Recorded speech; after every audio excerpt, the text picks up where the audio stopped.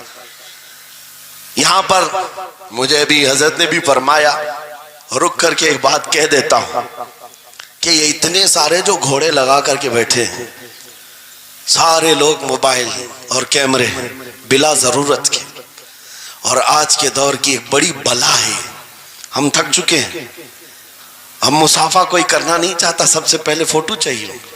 علماء کا ادب چلا گیا، روحانیت چلی گئی، ہر کوئی مجلسوں کے آداب بھولنے لگ گیا اس ایک موبائل۔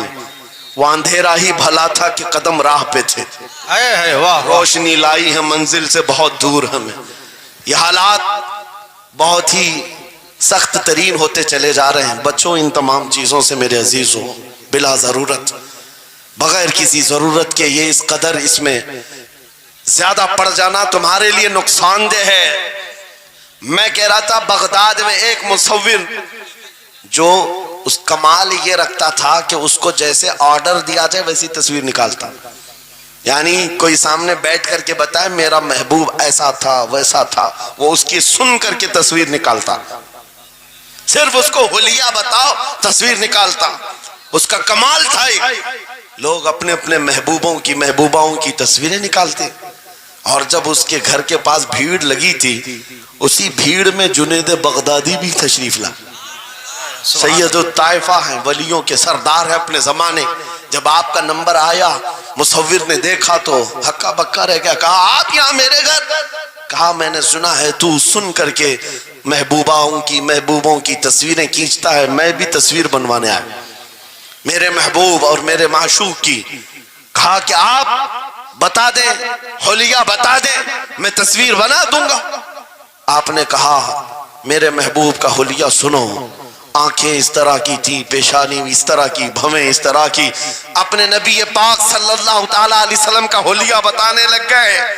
جنید بغدادی نے کہا ہوگا مکھ چند بدر شاشانی ہے، ماتھے چمکے لٹھ نورانی ہے، کالی زلف آنکھ مستانی ہے، مخمور اکھیں مد بھریاں۔ یہ حضور پاک صلی اللہ علیہ وسلم کا نقشہ کھینچ رہے تھے۔ مصور نے کہا رکو، یہ تصویر میرے پاس پہلے سے رکھی ہے۔ کہا کہ تمہارے پاس پہلے سے لوگ آرڈر دیتے پھر بنواتے؟ کہا در حقیقت آپ جس سے محبت کرتے میں بھی اس سے محبت کرتا ہوں، لاؤ تصویر۔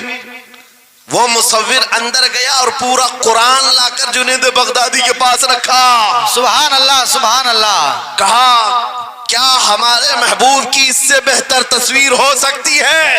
جب نبی پاک کا چہرہ دیکھنا ہو پڑھو والضحیٰ واللیل اذا سجا، جب نبی پاک کی زلفیں پڑھنا ہو دیکھو رب تعالیٰ نے فرمایا واللیل اذا یغشا، ہاتھوں کے بارے میں فرمایا وما رمیت اذ رمیت ولکن اللہ رما، قدموں کے بارے میں فرمایا لا اقسم بہذا البلد، آنکھوں کے بارے میں فرمایا ما زاغ البصر وما طغى، سینے پاک کے بارے میں فرمایا الم نشرح لک صدرک، ان کے عطاؤں کے بارے میں فرمایا انا اعطیناک الکوثر۔ واہ بے شک۔ اس وقت میرے عزیزو حضرت جنید بغدادی نے قرآن اٹھایا۔ آپ سے میں ایک بات یہ کہہ رہا ہوں، جس کے دل میں حضور کی محبت ہے وہ ہر جگہ اپنے نبی کے اپنے محبوب کے جلوے ہی دیکھتا۔ بے شک بے شک۔ عجب چیز ہے لذت آشنائی۔ اور گمراہیت کے ساتھ جب قرآن بھی پڑھتا ہے تو اسے اس میں سے بیماریاں نکلنے لگتی، اس میں سے وہ برائیاں نکالنے کی کوشش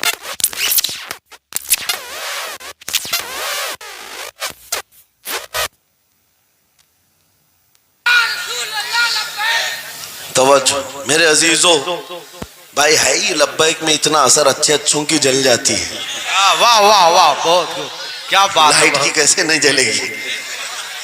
لائٹ کو تو جلنا ہے۔ اس لیے کہ آج ہم دیکھ رہے ہیں اس نعرے پاک سے لوگوں کو بڑی عجیب سی بات ہونے لگ گئی۔ کچھ کو تو ڈر یہ لگ رہا ہے کہ یہ ادھر پاکستان کا نعرہ ہے، کچھ کو لگ رہا ہے یہاں کا نعرہ ہے وہاں کا نعرہ ہے۔ ارے میرے عزیز، میں ان تک پیغام پہنچانا چاہتا ہوں جن کو اس سے تکلیف ہے، ان کو پتہ بھی نہیں ہم کس کو بلا رہے۔ لبیک یا رسول اللہ کا مطلب پاگلو خوف نہ کھاؤ، ہم تمہارے باپ کو نہیں پکار رہے ہیں، تاجدار مدینہ کو پکار رہے ہیں۔ بے شک، سبحان اللہ سبحان اللہ، یہ ہمارا ایمان ہے، یہ ہمارا ایمان ہے، ہم یہ کہہ رہے ہیں اللہ کے رسول ہم حاضر ہیں۔ اس بات میں کسی کو آپتی نہیں ہونی چاہیے۔